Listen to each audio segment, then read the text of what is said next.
তথাপিও সেই সময়তো স্থানীয় বড়ো নেতৃত্বক সন্মান কৰি বিটিআৰ অঞ্চলৰ পৰা দুয়োগৰাকী ব্যক্তিক প্ৰয়াত তৰুণ গগৈদেৱে মন্ত্ৰী হিচাপে কাম কৰিবলৈ সুযোগ দিলে।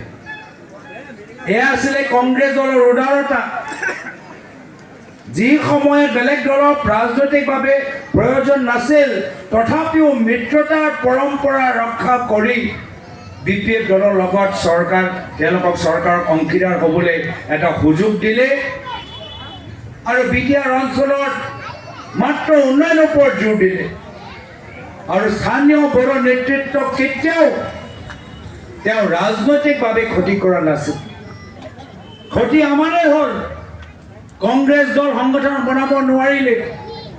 কিন্তু প্ৰয়াত তৰুণ গগৈদেৱ মাত্ৰ সংগঠনৰ কাৰণে নহয়, আপোনালোকৰ জীৱনৰ নিৰাপত্তা থাকক, শান্তি থাকক, তাৰ বাবে তেখেতে ৰাজনীতি কৰিলে। সেয়া আছিলে সেই সময়ৰ কথা। কিন্তু আমি কি দেখা পালোঁ?